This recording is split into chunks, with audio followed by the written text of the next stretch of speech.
Hello and welcome to the Giving Voice to Depression podcast, produced in partnership with the A.B. Korkor Foundation for Mental Health.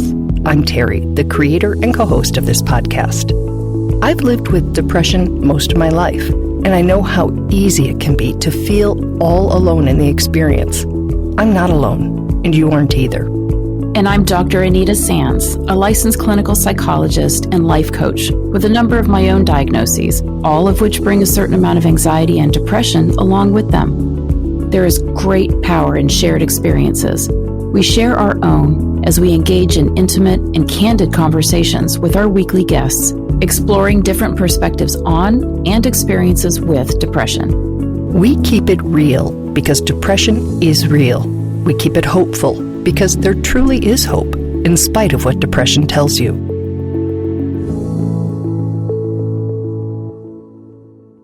Hello, Anita. Hi, Terry. We've all lost things to depression.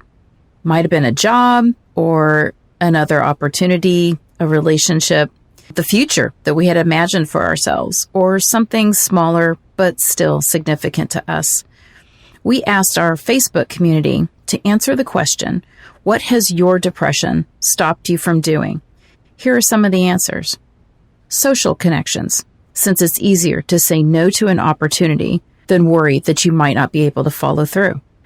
I stopped feeling comfortable answering the phone because, in Sarah's words, I'm not sure if I can pull off the I'm okay voice. Bonnie shared that when she's well, she loves life and visiting people. But when in depression, she doesn't want to see anyone or go anywhere. Lori replied that her depression takes away her self-confidence. She says she's afraid to voice her opinions because she feels like they're not worth listening to anyway. And she doesn't seize opportunities like a new job, even a small one, for fear she wouldn't be able to handle it. April said that her depression robs her of energy and ambition. Joyce says she hasn't been able to move forward and use her master's degree after 12 years of schooling to earn it. And Felina replied that depression has taken away her ability to enjoy life, to see her grown sons, and to participate in activities that she usually enjoys. And that is why we named today's episode, Depression is a Thief. Today's guest not only lost something to depression recently, but the timing of the loss was ironic, to say the least. Here now is Gina Capobianco, giving her voice to depression.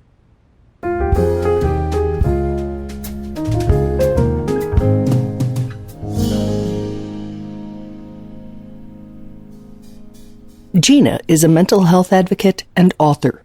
After publishing 4 books of poetry written as a form of therapy for her depression and anxiety, she decided to try something different and wrote a memoir about her mental health journey. Its launch was a few weeks ago. She had events and book signings scheduled. She worked hard for that day. And then the very beast she'd written about barged in and took that away from her too. Is this a lot for you right now? I'll be okay, I think. Okay. And we can stop and start again in half an hour. We can stop and start again in 5 minutes. We can do whatever you want. Okay. Sounds good. And with that, we began what we think is a really unique conversation. You see, in the 6 years we've been recording stories about people's mental health journeys, the vast majority of them were looking back on their depression when we talked. Not necessarily far back, but back. Of course, some of the guests live with depression symptoms chronically. But the people who are in it, in an episode or a bout, as some call it, well, they don't tend to be reaching out to us. And if they had been scheduled to talk, understandably, they usually cancel or just don't show. But Gina was in it, and she wanted to record this from the pit. She'll tell us why. By the way, the TMS that Gina is about to mention is transcranial magnetic stimulation. We'll link to a Mayo Clinic explanation of the treatment. Why don't we start by you just telling me what's going on right now? I had been doing better for a while. I had TMS treatment, and I was doing a lot better. And then the depression came back.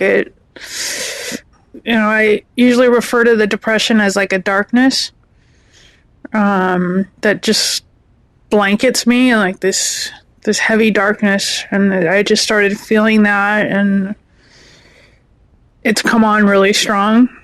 I reached a point where I was struggling at work, and I just kept trying to get through the day, and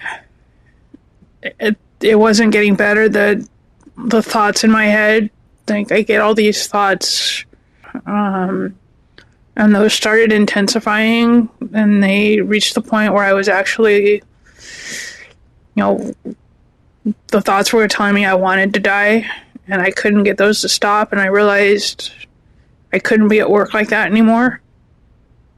Gina is blessed to have a trusted care team, including a psychiatrist, psychologist, and a psychiatric nurse practitioner. Before scheduling this recording, she reached out to them to make sure it would be okay for her to do. They obviously said yes. They also recently said she needed to go on sick leave. And they all agreed that I needed time, like away from work, time to focus on getting better again. And I had already started the TMS, a new round of it, and it just, for some reason this time it wasn't working. And the thoughts just kept getting darker and darker to the point where, right now it's a real struggle. I feel like I can't lift the darkness, and it's where I used to have some times of light. Right now, it's hard to see that light. So I've been trying to rest, to do little things to keep myself distracted, because sometimes if I can distract myself enough, it slows the thoughts down.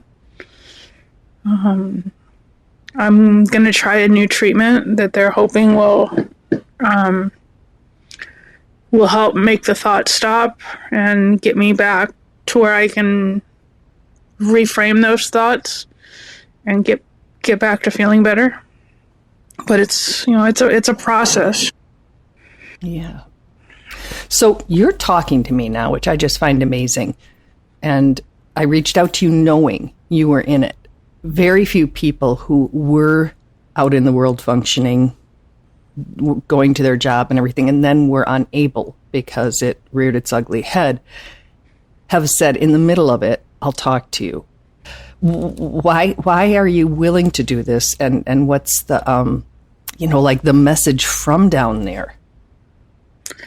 I think my willingness comes from, I've done a lot of work over the last few years to advocate for mental health. Most of that's been when I'm in a better state. I've only spoken once when I wasn't in a good state, and even then I was better than I am now. But I asked my psychiatrist whether I should do this or not, and she said that, first I had to see where I was at and if I was okay with it, and that if I was okay, that it was good for people to hear what it's like in the moment, because there's such a lack of awareness out there about mental health and depression. That lack of public awareness and understanding fuels stigma and makes the choice to get needed support even more difficult and complicated. And, one of the hardest things I've been through lately is being afraid of people at work finding out, and being afraid of my boss finding out that this is mental health. I was so afraid of it, I didn't have my psychiatrist or psychologist do the paperwork to take me out of work. I went to my primary care because I didn't want the stigma. And so my hope is that by talking when I'm in this state, more people will recognize that this is an illness and that it's legitimate. It's not something I can control. I hate when I hear people tell me, oh, just smile, you'll feel better, or cheer up. And it's like, if I could do that, I would. Gina has had 35 years to repeatedly learn that lesson.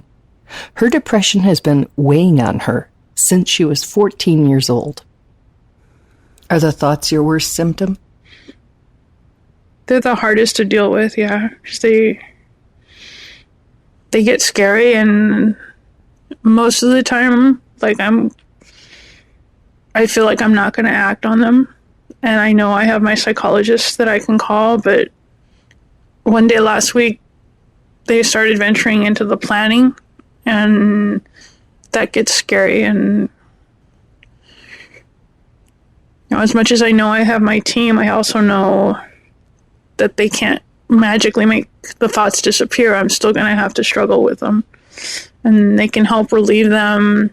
They can get me lined up for treatment, but it's still going to take time. So I think, the thoughts are probably the hardest part to deal with. It's like, I also, I get really, I lack motivation and all of that, but that I can deal with. Sometimes I get angry really quick, and even that I can deal with. It's the thoughts, telling me, just constantly sending me negative messages. They'll turn an innocent comment into something like I'm the worst person in the world. I have no right to ask for help. It's hard to keep hearing that. When we say the thoughts, you probably know just what we mean, though you may not know how common the symptom is, or that the thoughts running through your head incessantly are probably very similar to the ones Gina is plagued with. Gina, and pretty much everyone else with depression. You're worthless. You're always going to feel like you do now. What's the point? You're a burden. The world would be better off without you. It's shocking, isn't it, that we can just rattle them off like that? But the more people we talk to about depression's thoughts and suicidal ideations, the more we find how much we all have in common. And there can be great comfort in that, recognizing that those damning thoughts are symptoms, not truths. Gina calls those thoughts the soundtrack of her depression. She wrote a poem about it that includes, quote, "Depression hurts. It is a silent pain, often hidden from others. A smile on the outside masks the torment within my mind. Words spin in my head. Thoughts that will never stop create a barrage that drags me down. No one hears these thoughts. Others cannot comprehend the pain caused by these nagging words." Another short excerpt from that poem called Depression is, "The depression gathers steam. I worry others will notice and think I'm weak. Despite knowing the depression is real, I fear others will belittle my affliction. Society does not recognize the reality of depression. People tell me to cheer up. They do not understand that I would if I could. There is no on and off switch."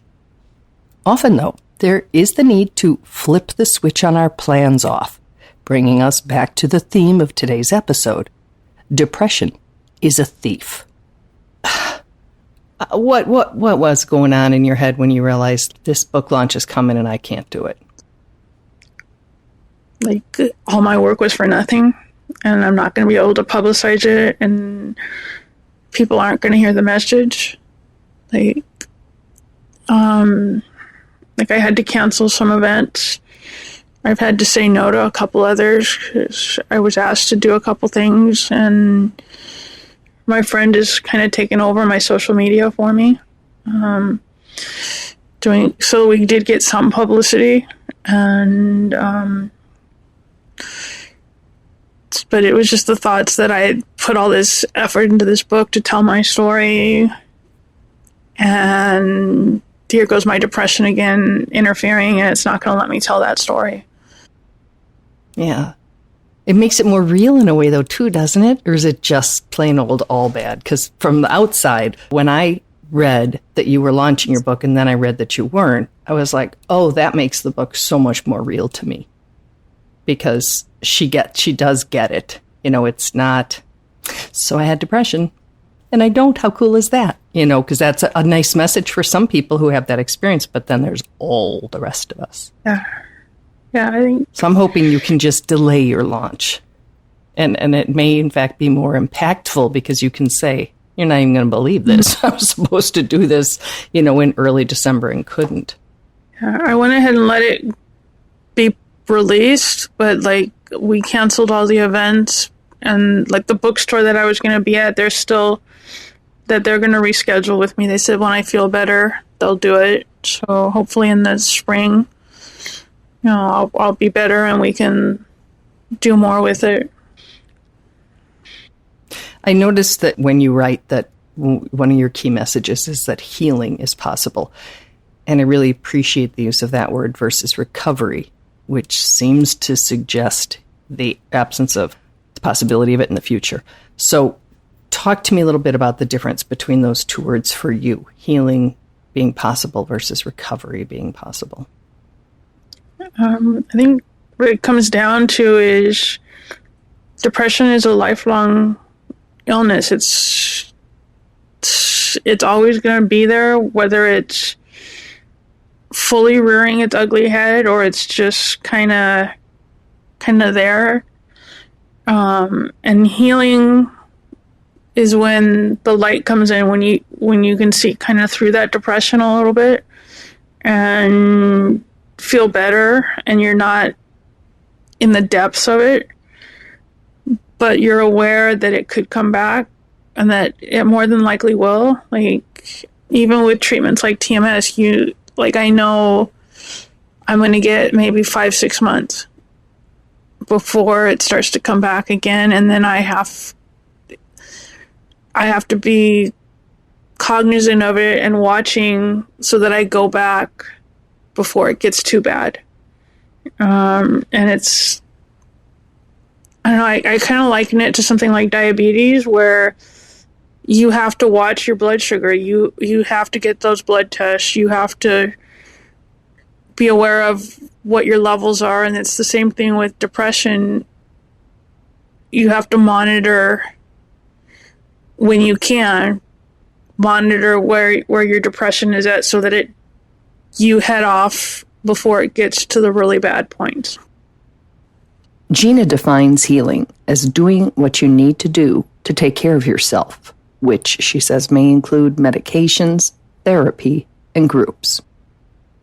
Healing is a journey, whereas recovery is a destination, and I don't think there's a destination with depression. I think it's a journey, and it's a lifetime journey with times where it's better and times where it's really intense. And just, take that journey. And, look for the light in the journey. And at times I've got to rely on other people for that hope. I rely on my mental health team. They're telling me I'm going to get better. And even though it's hard for me to believe that message, I've got to cling to their hope because I don't have it for myself. I got to let them take care of me. And it's just part of the journey. And thinking about what you're doing right now, I have goosebumps on my arms because you are in darkness doing your best to offer light and hope to other people. And I don't even really understand. I mean, I have tears in my eyes saying that. I don't even really understand how you're doing those two things at the same time. It's hard. I know in conversations with all three of the people on my team, I've just, learned that I have to give back. They've given me so much. And if my depression has a purpose, it makes it a little less painful. If just one person listening reaches out for help because they heard something I said and identified with it, then maybe it's had a purpose and it's not as dismal as it seems.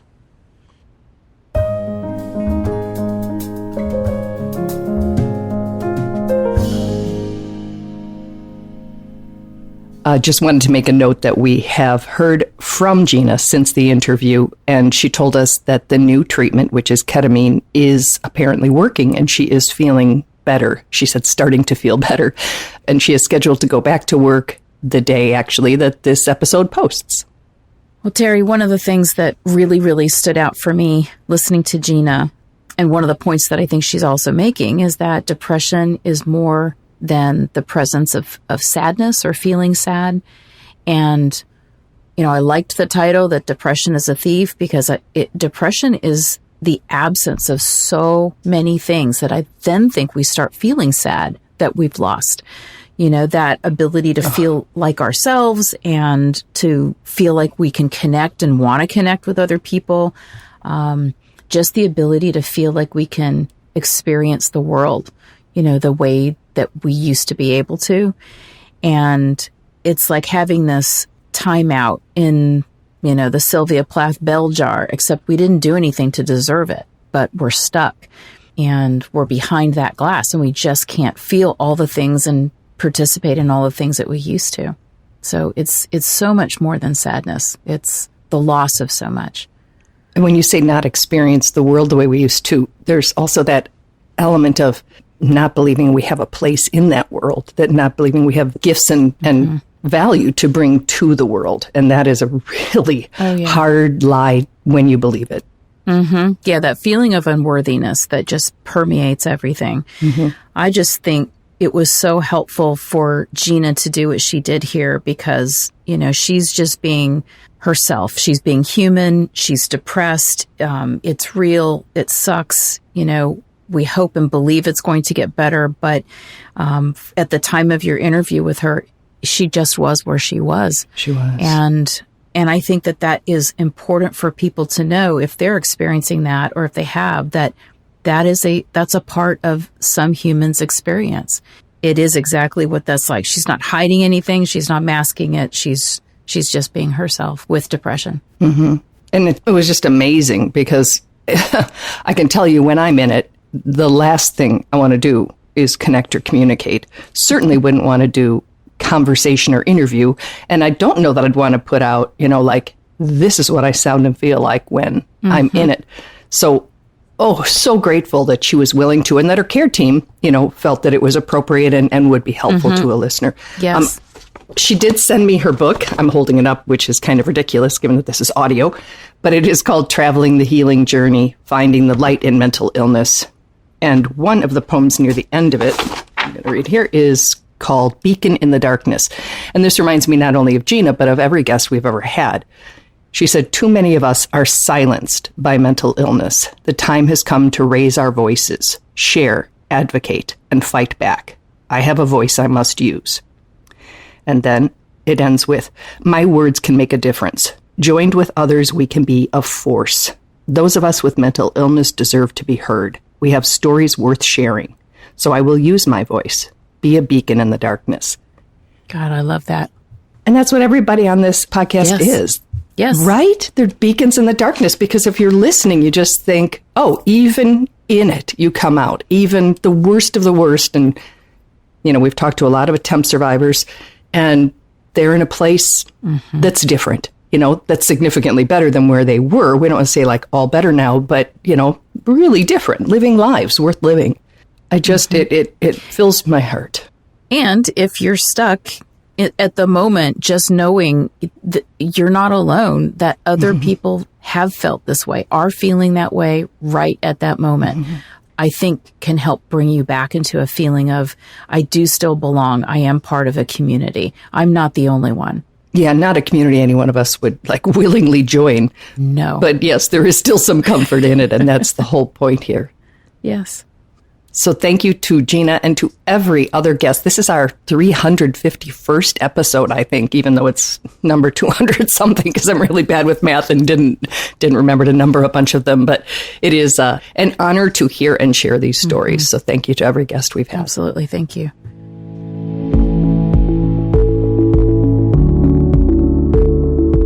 We truly hope that our podcast brings a little more understanding, helps you better articulate and reflect on your own experience with depression, or better understand how to support someone else who is struggling.